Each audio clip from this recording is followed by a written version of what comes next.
Bapak Ibu sekalian yang dirahmati dan diberkahi Allah Subhanahu wa taala. Alhamdulillah kita dapat lanjutkan kembali kajian kita dan kita sudah memasuki bulan Ramadan di hari pertama ini insyaallah. Saya akan mereview sekilas apa yang telah kita kaji pada pekan sebelumnya berkaitan dengan amal-amal di bulan suci Ramadan yang penuh berkah ini. Di antara program amal puasa di bulan Ramadan, selain puasa dan amal-amal lainnya, di antaranya Nabi mengabarkan bergembira atas datangnya Ramadan saja sudah mendapatkan ganjaran besar, yaitu diharamkan tubuhnya disentuh api neraka. Nabi SAW bersabda, barang siapa yang bergembira dengan masuknya bulan Ramadan, maka Allah Ta'ala mengharamkan jasadnya disentuh api neraka. Oleh karenanya, Nabi menyuruh kita bergembira dan tidak loyo, tidak cemberut memasuki bulan Ramadan. Sebagaimana pesan Nabi kepada Oh, sahabatnya, ngeliatin taman coret-coret itu yang di kanan tuh loh. agar memulai puasa dengan penampilan yang baik Berarti dan Masjid tidak Al-Mutakin yang di dengan kanan. Tapi wajah yang cemberut.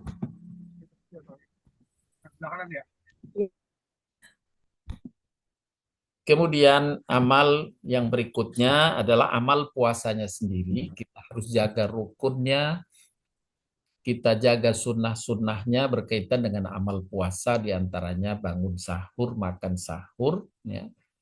Kemudian berbuka tepat waktunya, menjaga hal-hal yang bisa mengurangi puasanya. Siapa yang menjaga puasa, dikabarkan oleh Nabi, dia mendapatkan ganjaran yang besarnya lebih jauh dari jarak bumi dan langit. Dan dalam kabar hadis ini, dengan amalan puasa Ramadan itu dia didahulukan masuk surganya oleh Allah Subhanahu wa taala. Kemudian amal lain yang menyertai puasa kita di bulan suci Ramadan ini adalah selain puasa kita iringkan dengan sholat taraweh di malam harinya. Nabi SAW bersabda, sesungguhnya Allah Ta'ala telah mewajibkan puasa Ramadan pada kalian, dan aku mensunnahkan pada kalian untuk mengerjakan sholat malam. Maka barang siapa melakukan puasa di siang harinya, kemudian mengerjakan sholat malam taraweh atas dasar iman dan berharap pahalanya kepada Allah, maka keluarlah dia dari dosa-dosanya seperti saat dilahirkan oleh ibunya. Ini ganjaran besar dengan amal selain puasa ditambahkan tarawehnya. Kemudian berbagi buka pada orang yang berpuasa. Nabi SAW bersabda, siapa yang memberi makan orang yang berbuka puasa, maka baginya pahala seperti orang yang berpuasa tersebut tanpa mengurangi pahala orang yang berpuasa itu sedikit pun juga. Ini di copy paste saja pahalanya, orang yang berpuasa dilimpahkan kepada orang yang berbagi buka terhadapnya. Kemudian bersedekah di bulan suci Ramadan. Nabi SAW adalah orang yang paling gemar bersedekah. Semangat beliau dalam bersedekah lebih membara lagi ketika bulan Ramadan. Maka ini dianjurkan kita banyak bersedekah di bulan suci Ramadan. Juga adalah amal tadarus Al-Quran. Disebutkan dalam hadis Bukhari Muslim ini juga, Jibril menemui Nabi SAW setiap malamnya di bulan Ramadan dan Jibril mengajarkan Al-Quran saat itu.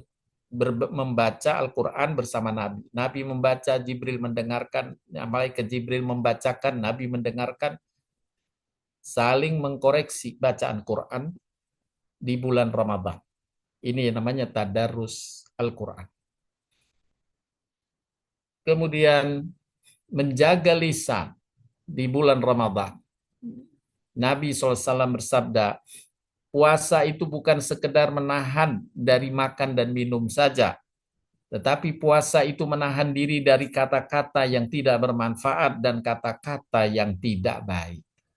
Oleh karenanya jika ada orang yang mencacimu atau berbuat buruk padamu, katakanlah padanya, aku sedang puasa, aku sedang puasa.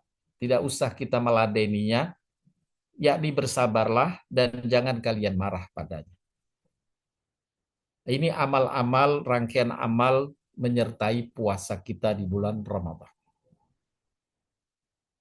Bapak Ibu sekalian yang dirahmati dan diberkahi Allah SWT, pada pagi hari ini secara khusus selain tadi kita ingatkan kembali untuk kita selalu berada mengoptimalkan amal kebaikan tadi, puasanya, tarawehnya, kemudian berbagi buka, bersedekah, bertadarus, menjaga lisan.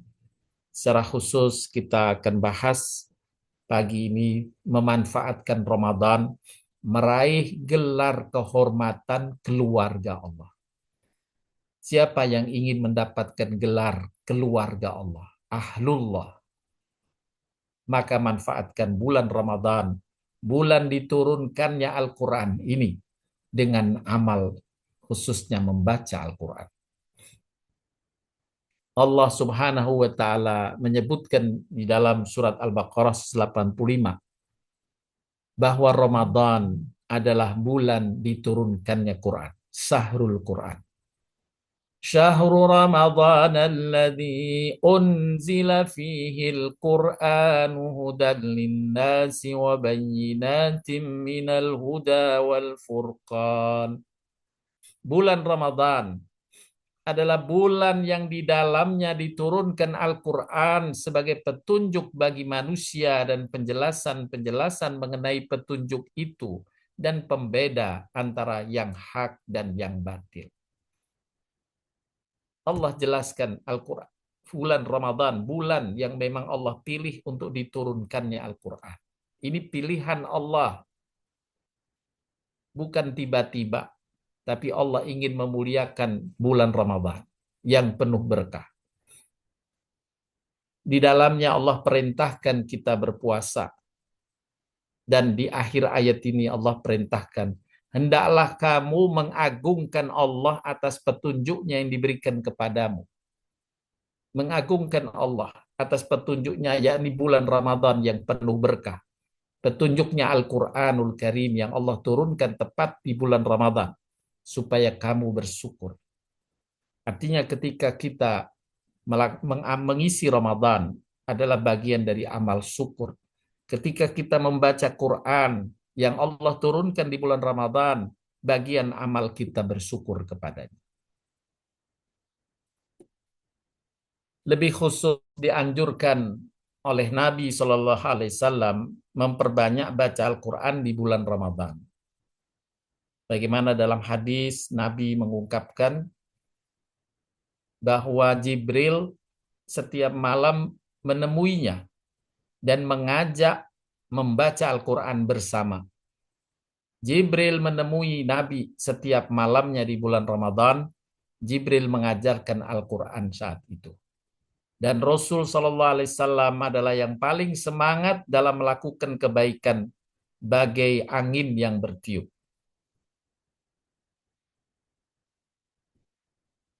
Lebih lanjut, Bapak Ibu sekalian, surga dikabarkan oleh Nabi Shallallahu Alaihi Wasallam merindukan 4 golongan. Yang golongan ini atau amal-amal atau hamba yang mengamalkan 4 hal tadi, sebenarnya semuanya dapat kita lakukan khususnya di bulan Ramadan. Nabi menyebutkan surga merindukan 4 golongan. Yang pertama, orang yang membaca Al-Quran. Yang kedua, yang menjaga lisan. Yang ketiga, memberi makan orang lapar. Dan yang keempat, puasa di bulan Ramadan. 4 amalan ini yang dirindukan oleh surga seperti halnya dikabarkan Nabi SAW ini. Puasa, alhamdulillah, insya Allah kita tunaikan puasa di bulan Ramadan.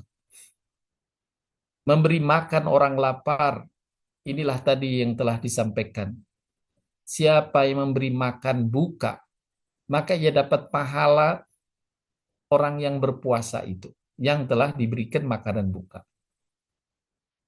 Kemudian menjaga lisan, juga tadi telah disampaikan dalam sabda Nabi, jika puasa, hendaklah jaga lisan.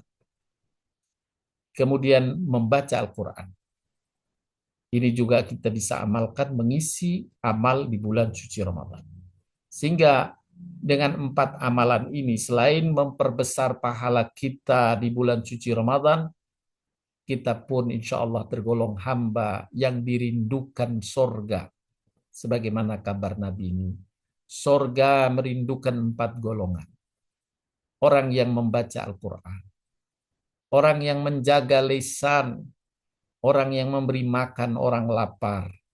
Dan orang yang puasa di bulan Ramadan. Selanjutnya Bapak Ibu sekalian yang dirahmati Allah Subhanahu wa taala, ada kabar dari Nabi Shallallahu alaihi wasallam, yaitu Allah memberikan gelar. Ada beberapa gelar yang Allah berikan. Ada gelar muttaqin, orang yang bertakwa. Ada gelar mukminin, orang yang beriman. Ada gelar ulul albab, orang-orang yang berpikir. Dan ada gelar keluarga Allah, ahlullah. Siapa mereka? Disebutkan dalam hadis Nabi SAW berikut ini. Sesungguhnya Allah mempunyai keluarga dari kalangan manusia. Ini adalah satu iktibar, satu perumpamaan, satu ungkapan, penghargaan. Inna lillahi ahlina minan nas. Ketika ditanyakan, siapa mereka ya Rasulullah? Man hum ya Rasulullah? Qala Rasulullah menjawab, Ahlul Quran hum ahlullah wa khassatuh. Mereka adalah ahlul Quran. Mereka adalah keluarga Allah dan orang-orang khususnya. Orang-orang khusus dari Allah Subhanahu wa ta'ala. Hamba-hamba yang khusus dikhususkan Allah. Siapa mereka? Orang yang membaca Al-Quran. Bapak Ibu sekalian, mari kita kejar, kita raih gelar keluarga Allah ini di bulan Ramadan. Kita optimalkan dengan istiqomah membaca Al-Quran.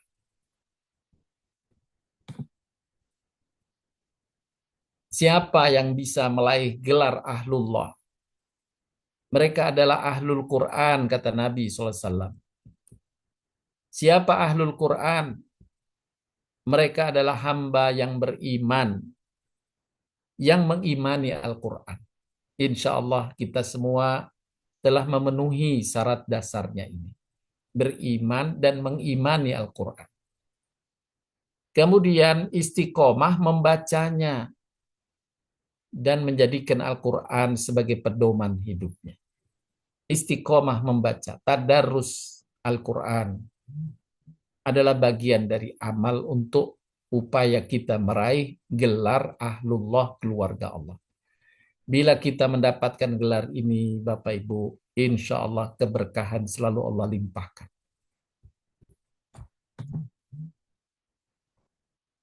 Orang mukmin mengimani Al-Quran adalah satu kewajiban, bahkan bagian dari rukun iman yang 6, yaitu mengimani Al-Quran, mempelajarinya dengan benar dan istiqomah membacanya.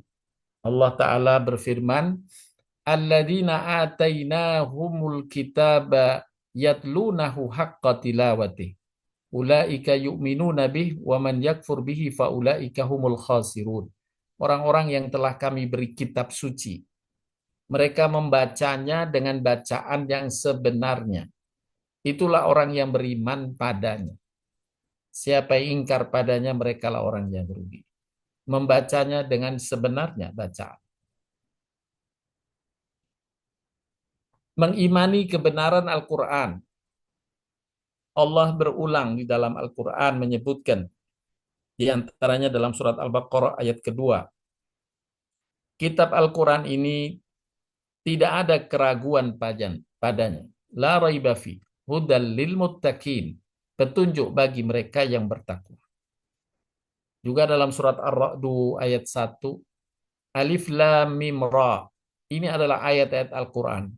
Dan kitab yang diturunkan kepadamu dari Tuhanmu ini adalah benar. Akan tetapi kebanyakan manusia tidak beriman padanya.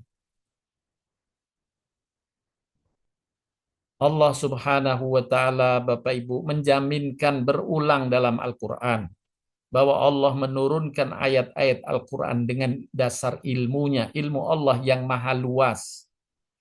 Di antaranya dalam surat An-Nisa 166 Allah taala berfirman yang artinya, mereka tidak mau mengakui yang diturunkan kepadamu itu, tetapi Allah mengakui Al-Qur'an yang diturunkannya kepadamu.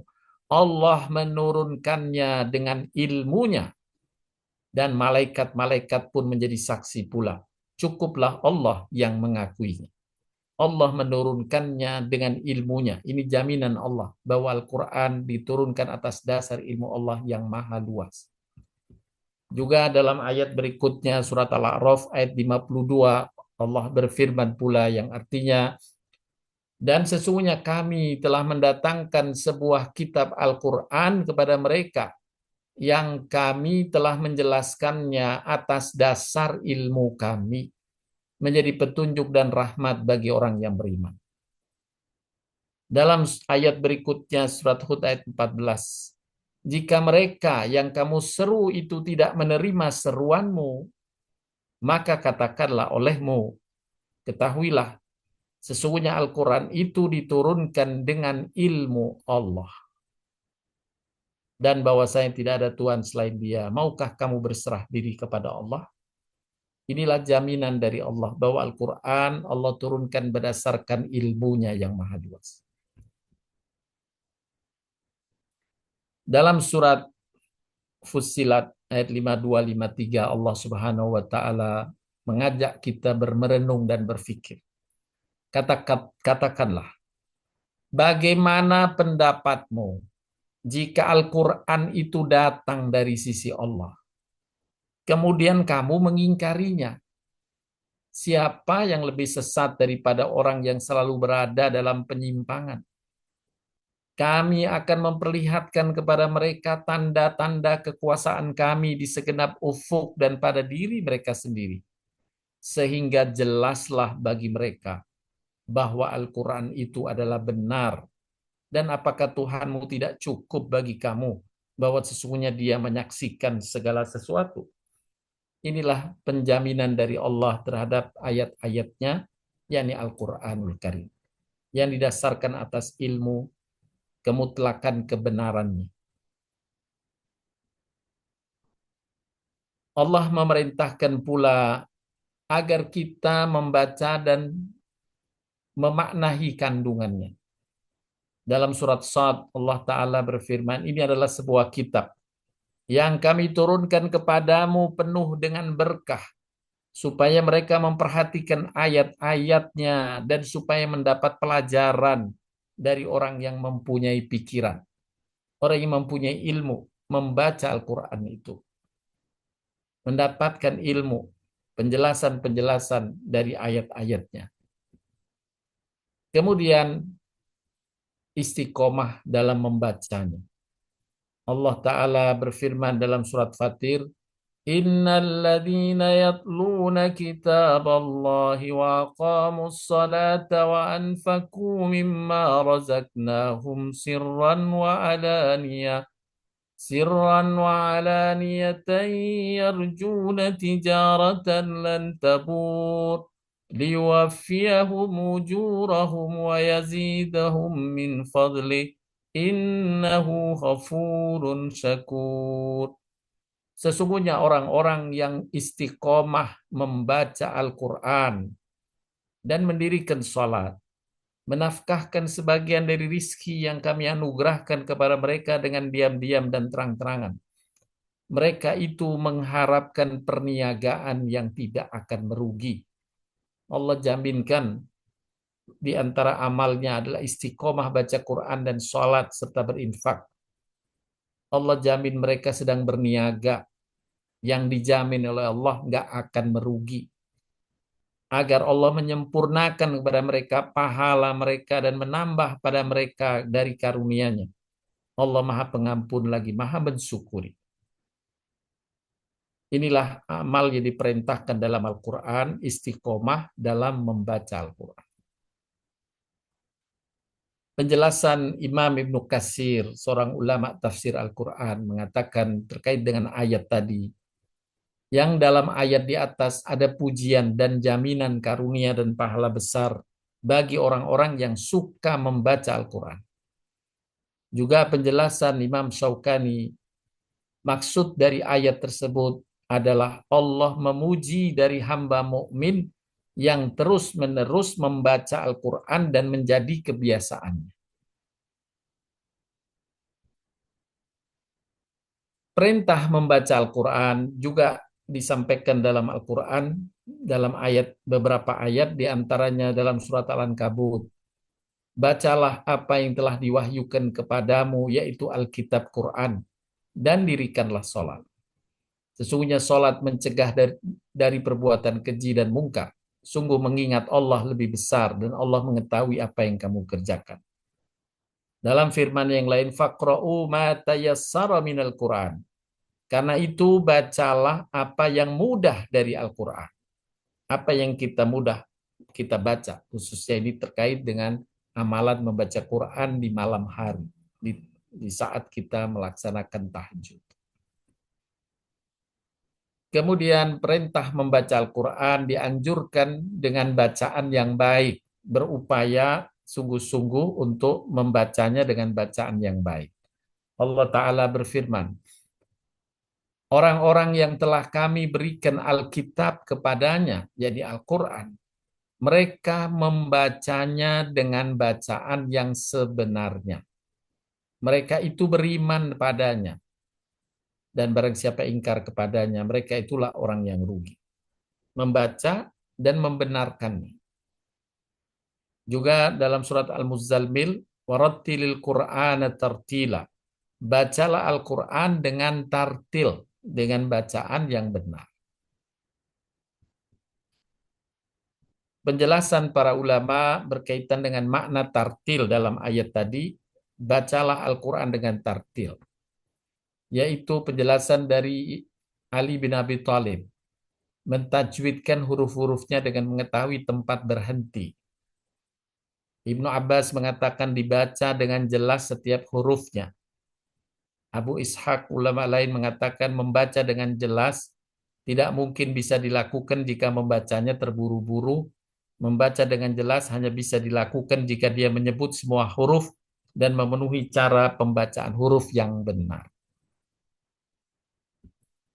Bapak Ibu sekalian yang dirahmati Allah Subhanahu wa taala.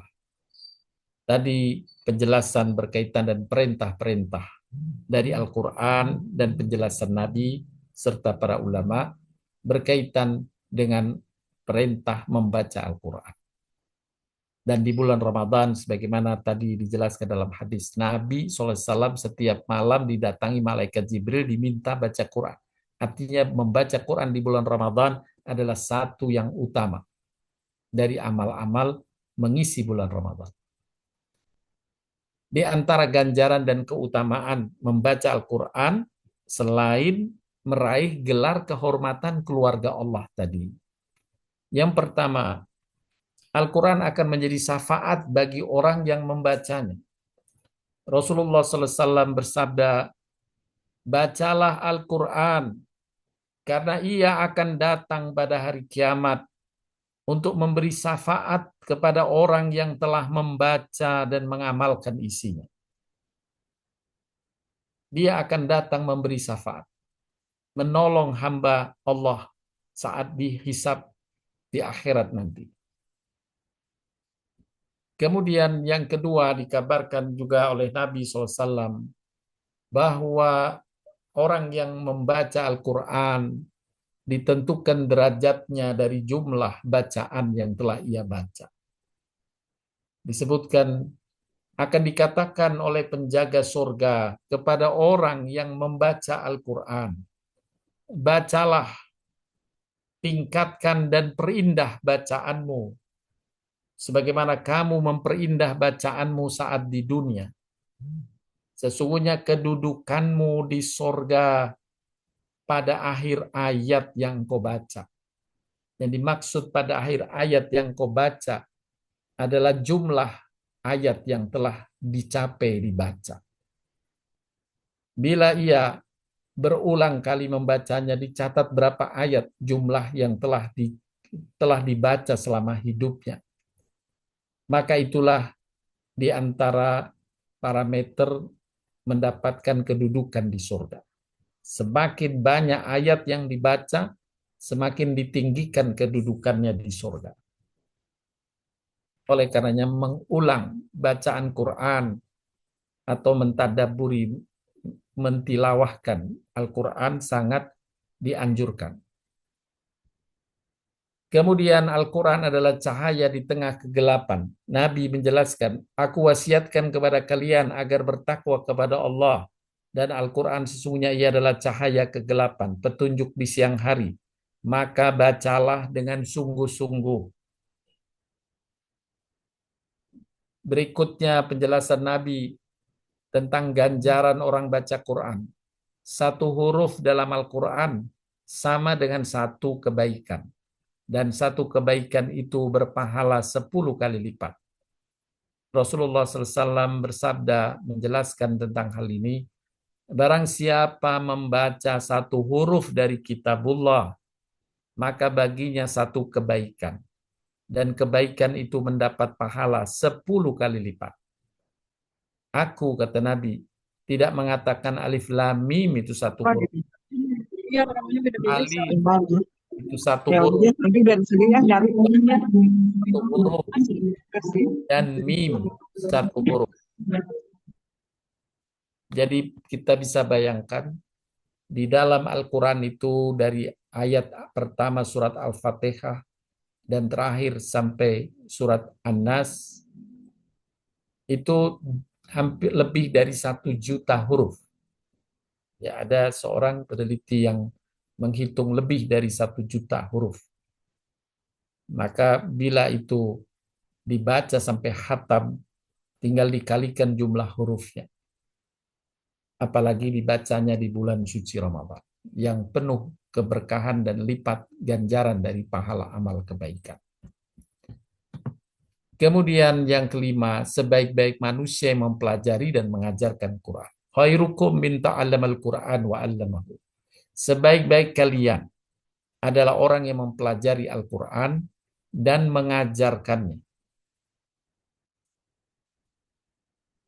Dalam surat Al-Mujadilah ayat 11 Allah berfirman, Allah akan mengangkat orang yang beriman dan orang-orang yang menuntut ilmu beberapa derajat. Dan berkaitan dengan hal ini adalah ilmu juga mempelajari Al-Quran. Disebutkan dalam hadis dari Abu Dzar, Rasulullah SAW bersabda kepadaku, wahai Abu Dzar, sungguh kamu berangkat pagi-pagi untuk belajar satu ayat dari kitabullah, yakni dari Al-Quran. Lebih baik bagimu daripada engkau sholat sunnah 100 rakaat. Mempelajari satu ayat sama seperti bahkan lebih dari pahala sholat sunnah 100 rakaat. Subhanallah. Kemudian yang berikutnya, ganjaran bagi orang yang membaca Al-Quran. Disebutkan bahwa rumah yang dibacakan di dalamnya Al-Quran tidak dimasuki setan. Allah lindungi rumah itu dari masuknya setan. Nabi bersabda, sesungguhnya rumah yang di dalamnya dibacakan surat Al-Baqarah tidak akan bisa dimasuki setan. Tidak ada yang mengganggu rumah itu dengan bacaan Al-Quran, khususnya surat Al-Baqarah. Selanjutnya disebutkan dalam penjelasan Nabi lainnya, yang mahir membaca, dia akan bersama malaikat, dikawal malaikat, dan yang terbata-bata mendapat 2 pahala. Nabi bersabda, orang yang mahir membaca Al-Quran kelak mendapat tempat di sorga bersama para utusan yang mulia lagi baik, yakni dikawal para malaikat. Sedangkan orang yang membaca Al-Quran dan masih terbata-bata dan merasa berat dan susah saat membacanya, maka dia mendapatkan dua pahala. Dua pahala dibanding yang Allah berikan kepada orang yang sudah lancar bacanya. Apa yang disabdakan Nabi SAW tujuannya memotivasi kita agar terus baca. Lama-lama nanti lancar. Saat kita belum lancar, Allah kasih dua pahala. Kemudian yang kedelapan, kabar berkaitan dengan ganjaran orang baca Quran. Bacaan 100 ayat di satu malam, pahalanya lebih atau seperti orang yang sholat sunnah sepanjang malam. Nabi bersabda, siapa yang membaca 100 ayat Al-Quran pada suatu malam, dituliskan baginya pahala sholat sepanjang malam. Seperti dia sholat sepanjang malam. Dengan membaca 100 ayat di malam tersebut.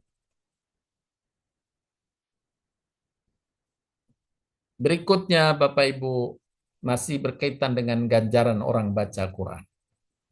Gambaran lain ganjaran orang belajar membaca dan membaca Al-Quran disebutkan, siapa di antara kalian yang tiap hari ingin pergi ke Butan atau Akik dan kembali dengan membawa 2 ekor onta yang gemuk, sedang dia tidak melakukan dosa dan tidak memutus hubungan silaturahim.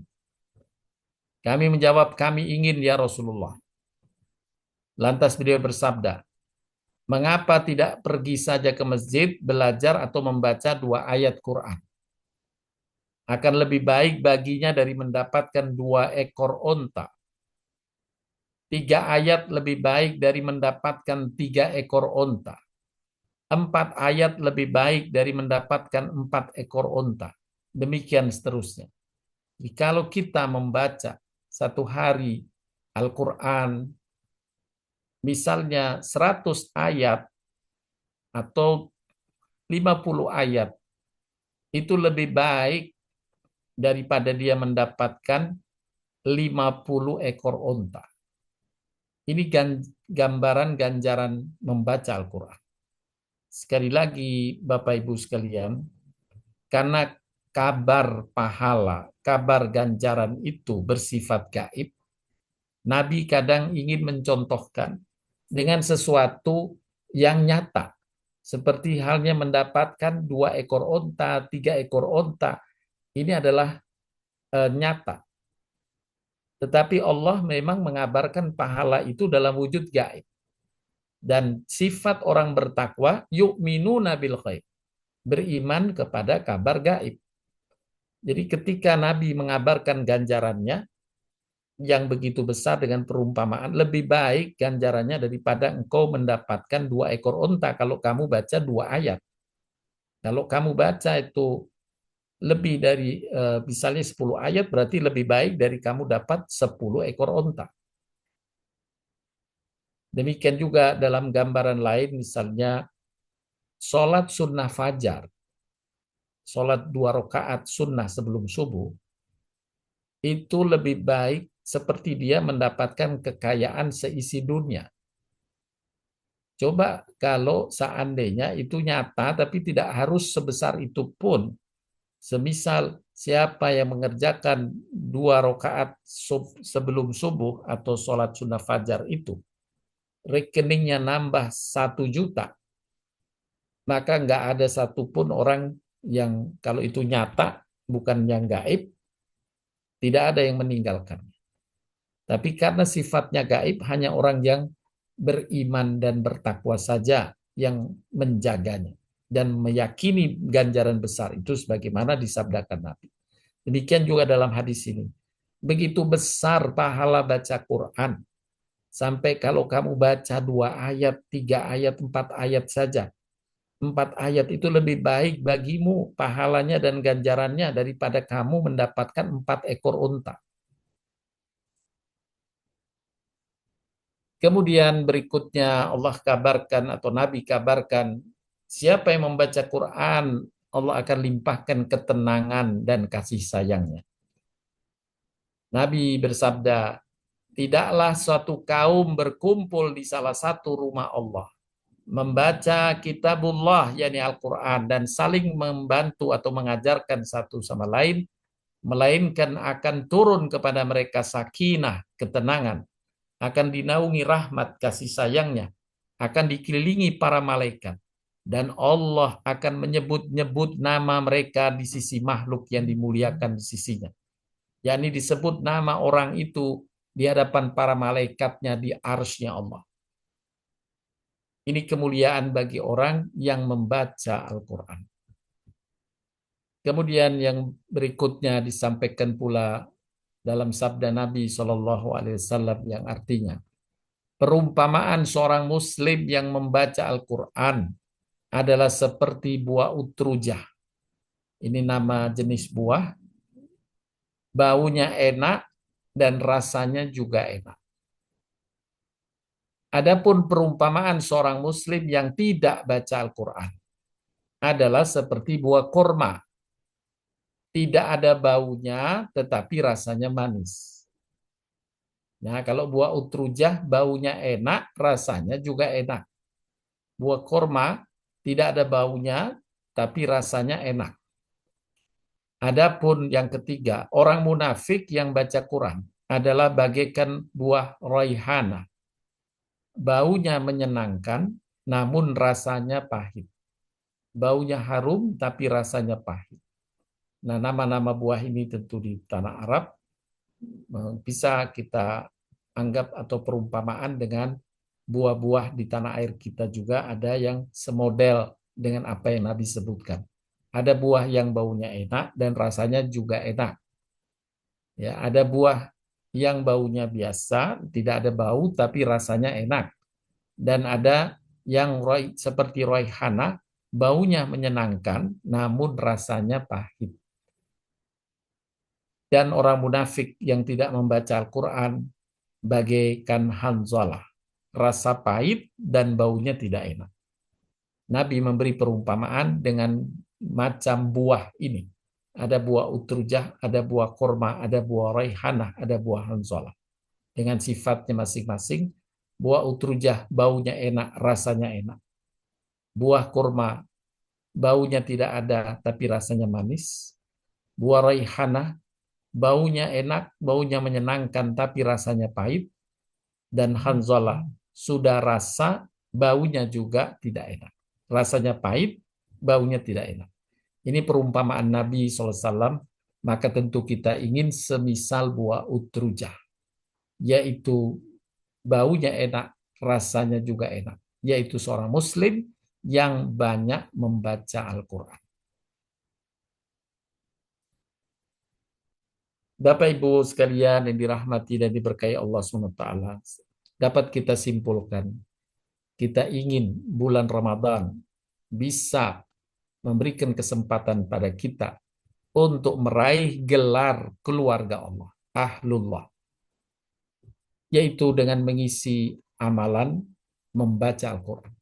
Mereka adalah Ahlul Quran yang istiqomah membaca Al-Quran. Siapa Ahlul Quran? Yang pertama mengimani Al-Quran, kemudian mempelajari membacanya, istiqomah membacanya. Dan kita insya Allah sama-sama mengisi bulan Ramadan kali ini, di antaranya amal selain puasa, taraweh adalah membaca Al-Quran. Mudah-mudahan dengannya Allah Subhanahu wa Ta'ala membesarkan pahala kita di Ramadan kita kali ini. Kita meraih keutamaan sebagai keluarga Allah. Keutamaan besar lainnya yang telah dijelaskan di atas, yakni sebagai syafaat nanti Quran. Ya Allah limpahkan ketenangan bagi pembaca Al-Quran. Hendaklah kita mengimani kebenaran isinya, istiqomah membacanya dengan niat yang baik dan bacaan yang baik, serta berupaya mengamalkan isinya dengan baik. inilah Bapak Ibu sekalian yang dapat disampaikan untuk bekal kita mengisi bulan Ramadan yang menjadi karunia Allah bagi kita di hari-hari ini. Kita manfaatkan di antara amal untuk mengisinya, kita bertadarus Quran, membaca Al-Quran. Demikian, terima kasih atas perhatiannya. Untuk selanjutnya saya serahkan kepada Bu Lili untuk memandu bila ada yang ingin ditanyakan dan didiskusikan. Jazakallah Pak Ustadz. Silakan Ibu-ibu, Bapak-bapak yang ingin bertanya bila ada pertanyaan. Assalamualaikum, Bu Lili, saya. Waalaikumsalam Silakan Bu. warahmatullahi wabarakatuh. Silakan. Terima kasih. Assalamualaikum warahmatullahi wabarakatuh semuanya. Terima kasih Pak Ustadz atas tausiahnya. Ada dua hal yang ingin saya tanyakan tentang membaca. Yang dimaksud membaca, apakah membaca huruf-hurufnya atau sekaligus makna atau terjemahannya? Atau mungkin pertanyaannya, apakah ada dua perbedaan yang nyata gitu di antara dua cara kita tadi, apakah membaca saja atau sekaligus membaca maknanya?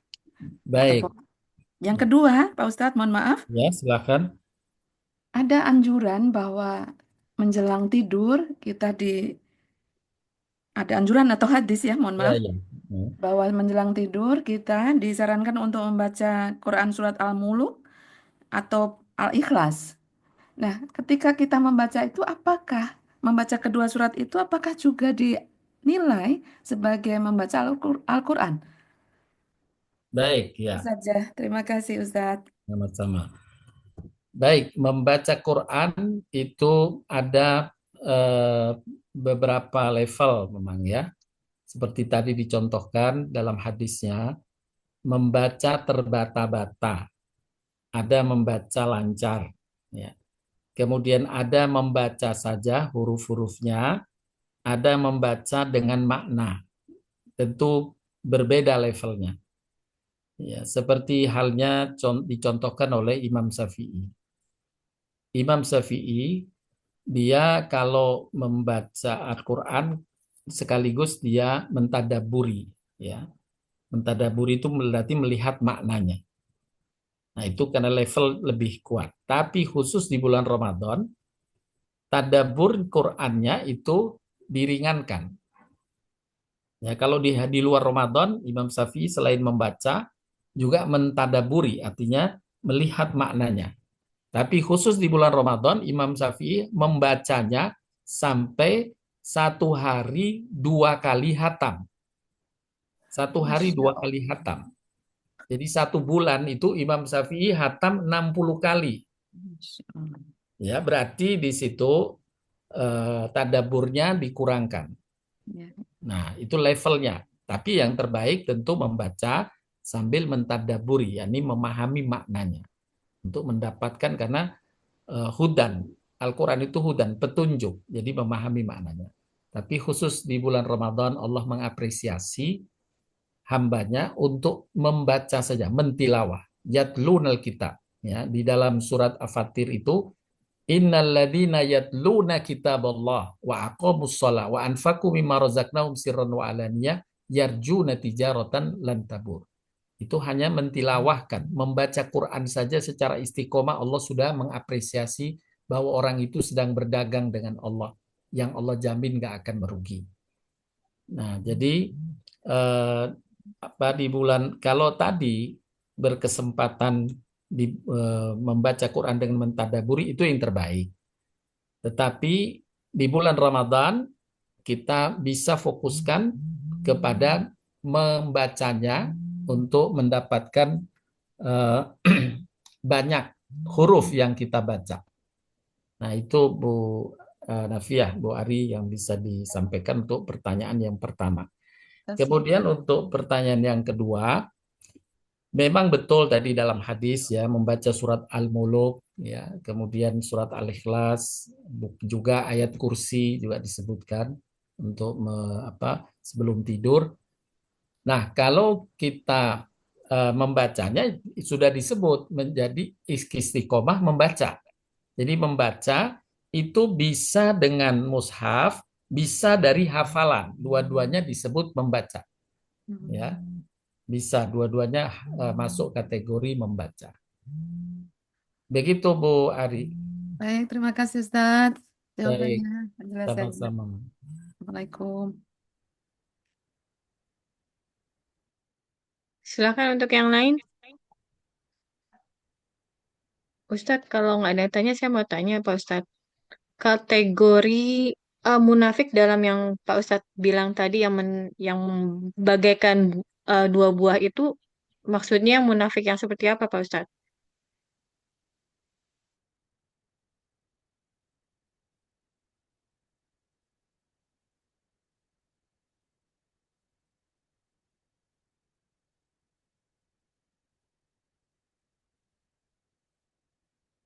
Maaf, silakan Bu Lili. Iya Pak Ustadz, tadi pertanyaan saya, kategori yang dimaksud orang munafik yang mendapatkan dua jenis buah itu, munafik yang seperti apa Pak Ustadz? Nah, tadi dijelaskan dalam hadisnya ada munafik yang baca Quran. Munafik itu orang Islam kan, masih mengaku Islam gitu kan. Dia Muslim, tapi dia memiliki sifat-sifat kemunafikan. Itu malah memusuhi Islam itu sendiri padahal dia Muslim. Itu munafik. Nah, ada orang munafik yang dia baca Quran gitu. Dia baca Quran. Yang kedua tadi disebutkan ada orang munafik yang tidak baca Quran. Nah, yang munafik yang baca Quran disebut sebagai seperti buah roihanah, sedangkan munafik yang tidak baca Quran seperti Hanzalah. Roihanah itu buahnya, baunya wangi, tapi rasanya pahit. Sedangkan Hanzalah, ini orang munafik yang tidak baca Quran, itu diumpamakan Hanzalah, baunya tidak enak, rasanya pun pahit. Gitu, itu satu apa namanya? Kalau orang orang munafik baca Quran kan ya sebagai ininya melihatnya wah hebat banget Qurannya gitu. Berarti baunya enak, tapi rasanya pahit. Dia justru makin menyakitkan kaum muslimin gitu. Begitu perungkapamaan yang disebutkan Nabi tadi. Baik Pak Ustadz, silakan untuk yang lain.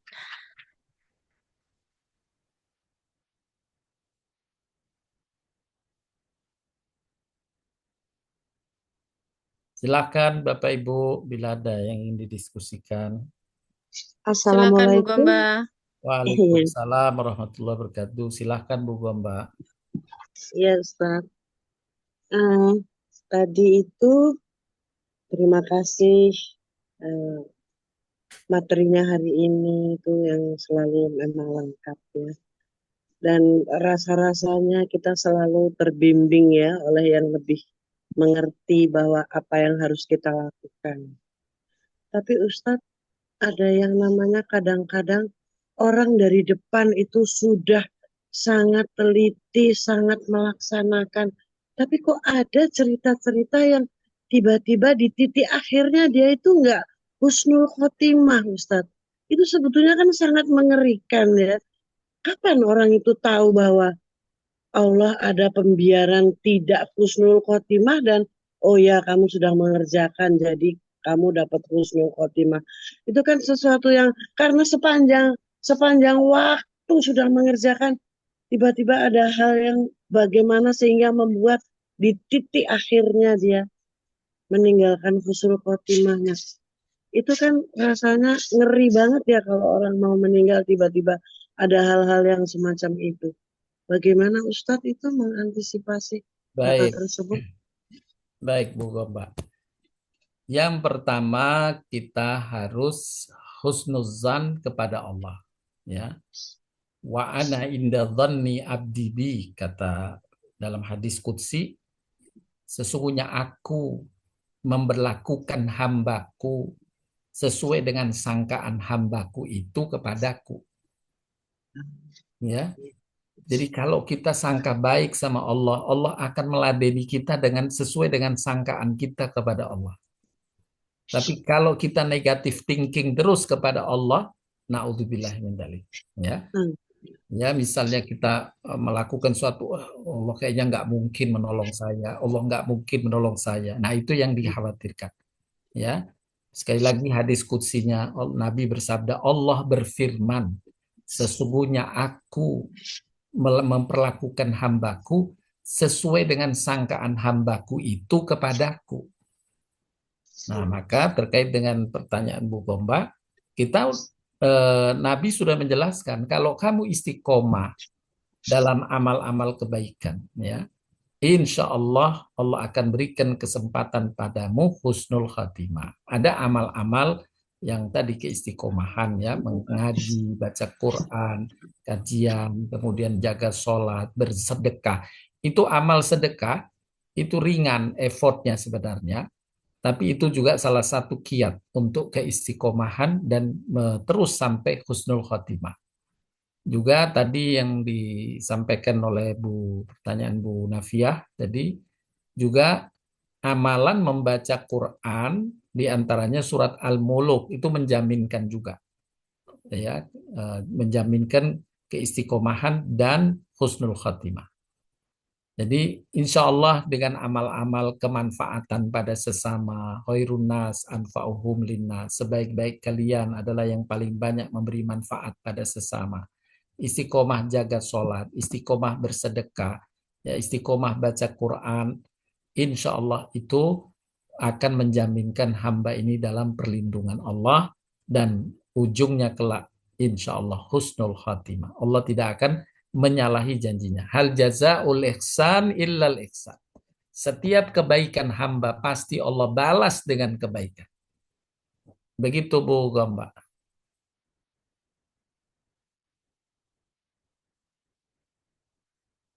Baik Ustadz, matur nuwun sekali ya. Memang apa namanya apa tadi sangka baik itu memang harus kuat dan nggak boleh terlalu ketakutan gitu ya Ustadz ya.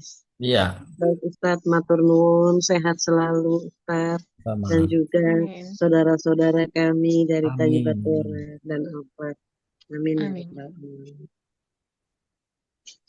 Silakan Ibu-ibu, Bapak-bapak untuk yang lain.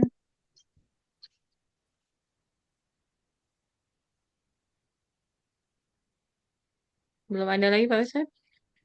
Baik, bila tidak ada pertanyaan lain, saya akan review sekilas khususnya untuk memanfaatkan Ramadan dengan. Assalamualaikum Ustadz. Waalaikumsalam warahmatullahi wabarakatuh. Satu aja Ustadz, satu aja. Boleh, silahkan. Sederhana. Ya. Satu kondisi misalnya karena kesibukan dan lain-lain, pertimbangan, saya akhirnya hanya bisa sempatkan hari itu sholat tarawih di rumah. Kalau misalnya dulu waktu sekolah SMP itu di Al-Azhar, sholat tarawih itu bisa dikumpulkan 4-4-3. Ya. Apakah ini ada dalilnya Ustadz ya? Baik, ya. Karena ketika ditawarkan misalnya mau 2-2 atau 4-4, banyak yang milih yang muda-muda 4-4 aja. Gitu. Ya. Terima kasih Ustadz. Baik. Amaliyah sholat taraweh itu memang para ulama mendapatkan dalil berkaitan dengan jumlah rokaatnya setiap satu salam, boleh 2-2, boleh 4-4. Ya, boleh 2, boleh 4. Tapi memang di antara dua amalan tadi, sebagian besar ulama lebih condong kepada keutamaan yang 2. Walaupun tidak dilarang mengerjakan 4. Ya. Nah, jadi dua-duanya boleh Pak Arta. Mau 2-2 boleh, mau 4-4 boleh. Tapi memang di antara keutamaannya yang 2 lebih utama daripada yang 4-4. Begitu penjelasan hukumnya. Hanya perlu ada kesepakatan antara imam dan makmum. Ya, ada kesepahaman antara imam dan makmum. Jadi pernah satu hari saya sholat di satu masjid di Bogor. Di masjid itu biasanya memang kesehariannya untuk tarawehnya 4-4 di masjid itu.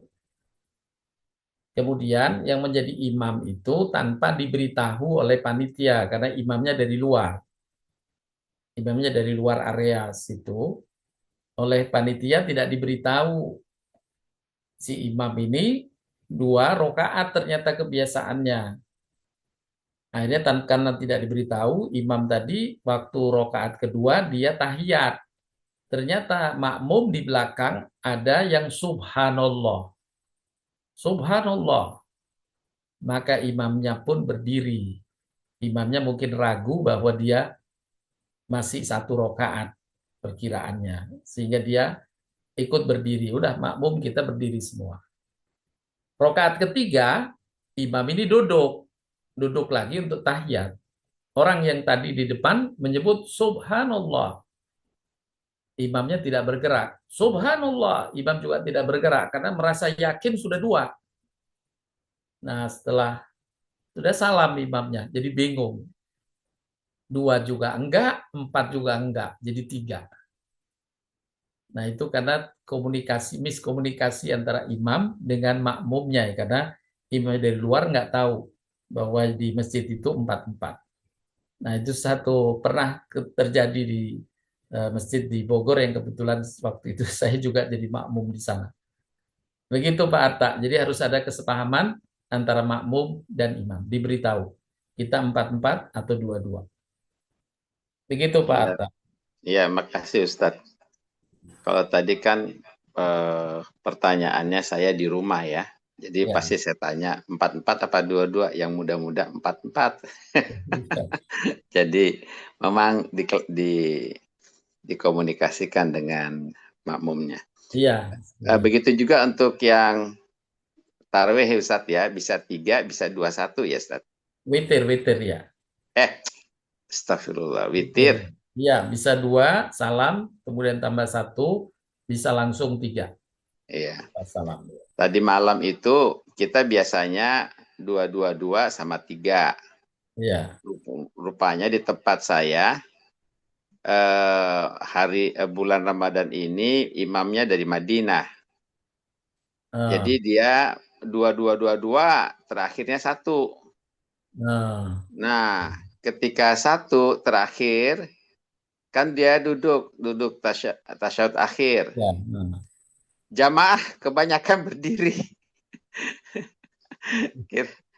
Bingung. Sorry, di 2 Ustadz. Ya, di 2 itu kan harusnya berdiri. Lanjut lagi berdiri kita biasanya tahun-tahun sebelumnya. Tapi imamnya duduk. Iya. jadi kacau tadi malam. Ya itu karena iya betul, karena tidak dikomunikasikan imam dan makmum ya. Iya, jamaah imam dari Madinah mungkin tidak pandai komunikasi Indonesia, ya dia sudah anggap memang biasanya begini. Ada miskomunikasi, benar penjelasan Ustadz tadi malam itu. Tapi soal witir. Terima kasih Ustadz. Ya, sama-sama Pak.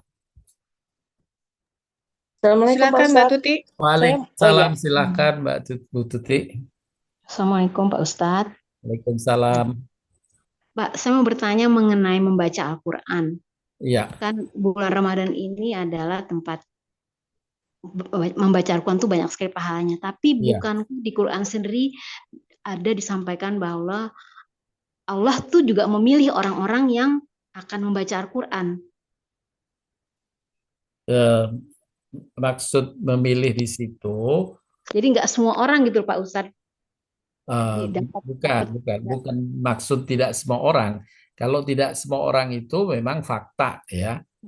Artinya jangankan baca Quran, beriman saja tidak semua orang mendapat hidayah iman.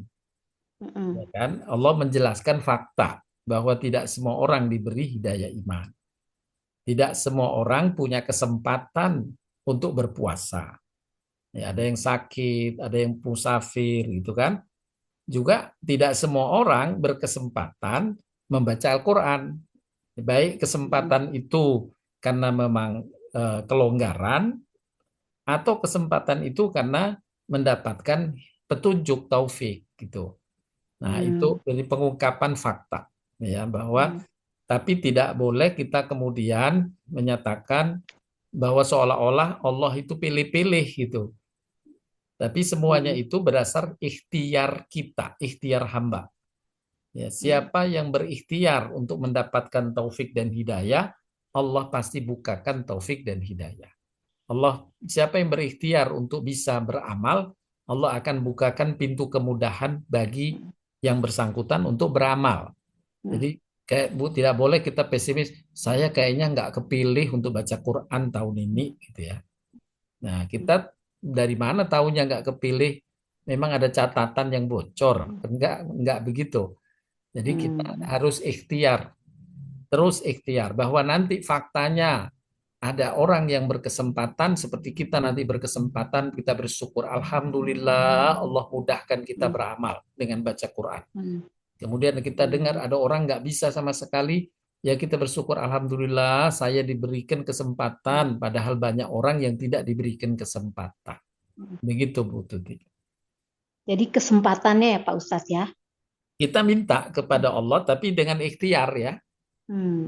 Kita Nah, karena ikhtiar. saya suka lihat juga nih Pak Ustadz Ya. di faktanya juga gitu. Dalam pertemanan gitu, dalam pergaulan tuh dalam persaudaraan juga kita kan kadang-kadang yuk baca Quran, ada aja gitu yang kayaknya berat banget mau baca Quran gitu loh. Iya. Sementara, nah itu bagian itu merupakan karena bukan karena Allah, kurang, tapi karena atau orang karena itu emang sendiri. Tuhan nggak kasih hidayah atau gimana tuh Pak Ustadz? Bukan, ya karena ikhtiar orang itu sendiri. Allah hanya kemudian sebagai penutupnya saja di sisi Allah. Allah tidak memilih orang ini nggak usah. Nah, karena apa Allah milih tidak ngasih kesempatan? Itu kembali kepada ikhtiar orang itu. Pasti ada hal yang orang itu belum kerjakan gitu ya. Misalnya tidak punya niat. Begitu.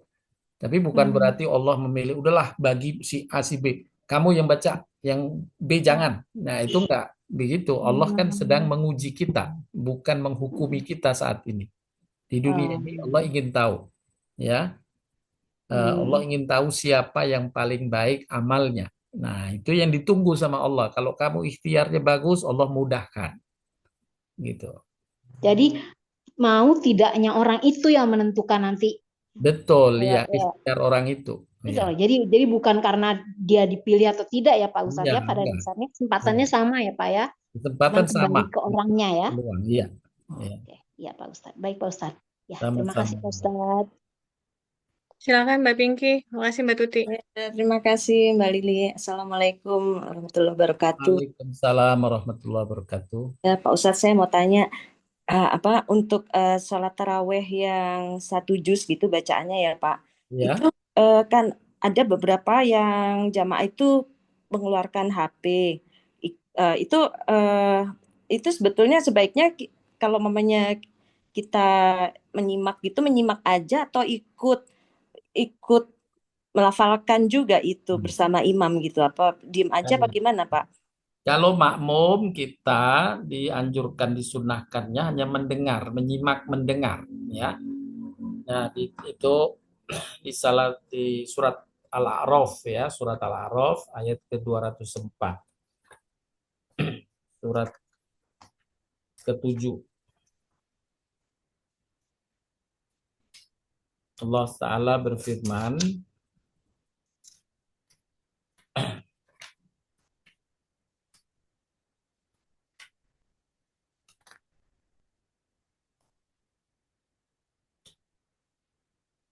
Innalladzina dalam surat Al-A'raf ayat 204, wa idza quri'al Qur'anu fastami'u lahu wa ansitu la'allakum turhamun. Apabila dibacakan Quran, maka dengarlah dan diamlah agar kamu mendapat rahmat. Jadi kita mendengar dan mendiam. Jadi kalau imam baca, ya kita dengar dan kita diam. Jangan kita kemudian misalnya imamnya baca apa namanya surat misalnya Ar-Rahman, Ar-Rahman kita Ar-Rahman, alam Al-Quran. Enggak. Jadi kita diam aja. Diam, mulut diam, menyimak saja. Itu tadi dalil surat Al-A'raf 204. Oh, baik. Lalu kalau kalau kayak begitu, kalau dalam tadarus yang bergantian bacanya, kita menyimak atau ikut baca juga, Pak? Menyimak. Oh, menyimak aja jadi atau dalam hati aja gitu. Ya, menyimak aja, mendengar aja. Tapi sudah terhitung kita hatam juga. Sudah terhitung kita baca. Jadi orang yang membaca dan yang mendengar itu sama. Oh, baik. Ya, Baik. Jadi nggak usah ikut baca bersama yang tidak bertadarus usah. ya. Oh, Iya, baik. tidak Baik. usah. Iya, terima kasih banyak, Pak Ustadz. Dan nah, tinggal kalau ada yang kedengaran salah, ya dia kalau bisa mengkoreksi, bisa koreksi. Tapi kalau bukan dia mengkoreksi, dia tinggal mengkoreksi diri sendiri. Maksudnya membenarkan dalam benaknya saja. Oh, meskipun yang membaca mungkin kurang sempurna Ya, begitu. kita yang membenarkan kalau kita tidak punya kesempatan gitu ya. Misalnya kita tadarus beberapa orang gitu ya. Tapi tidak berkesempatan supaya tidak mengacaukan tadarusnya, dicukupkan baginya yang bertadarus untuk membenarkan bacaannya sendiri kalau tidak kesempatan itu. Baik, Pak Ustadz. Terima kasih banyak, Pak. Sama-sama. Baik. Satu lagi Ustadz. Oh baik, silakan Pak Arta. Saya ini kan bacaan Quran belum tamat yang kemarin ini Ustadz. Maksudnya sekarang itu sudah di pertengahan, ya, tapi nggak belum sempat hatam selesai maksudnya. sebelum Ramadan. Ya. Jadi pas Ramadan sekarang ini masih ada sekitar sepertigaan lagi deh. Gitu. Ya. Nah, apakah kalau saya lebih memilih neruskan sepertiga ini Ustadz, atau saya ikut tadarus di masjid? Mana yang paling afdol Ustadz? Makasih. Ya, kalau kita membaca sendiri sudah istiqomah gitu ya, bisa, maka lebih utama ya tentu kita mandiri. Kan itu tadarus itu untuk menyemangati kita sebenarnya ya, bersama-sama untuk bacanya, menyemangati keistiqomahannya. Tapi kalau kita sudah mungkin mau istiqomah gitu ya sendirian, ya itu lebih utama malah bagus. Seperti Imam Syafi'i menghatamkan di bulan Ramadan sehari 2 kali itu dia sendiri, tidak berjamaah. Begitu Pak Arta. Terima kasih Ustaz. Ya. Baik, Pak Ustadz, sudah. Baik, Bu Lili, demikian mungkin yang dapat disampaikan dalam kajian. Tadi saya ingin mereview ya sekilas amal-amal yang perlu kita tegakkan di bulan Ramadan ini untuk mengingatkan kita semua bisa bersama meraih keberkahan dan keberuntungan. Alhamdulillah kita telah sambut Ramadan dengan gembira. Kemudian kita berpuasa di dalamnya. Insya Allah kita jaga puasa kita. Yang berikutnya kita iringi dengan taraweh. Ya. Kita jaga taraweh seiring dengan puasa kita. Kemudian kita beri buka pada sesama. Ya. Berbuka pada sesama insya Allah. Kemudian bersedekah. Ya. Memperbanyak sedekah di bulan Ramadan. Dan di antara sedekah yang bagus, yang baik adalah bersedekah yang mensupport pangan orang-orang fakir miskin.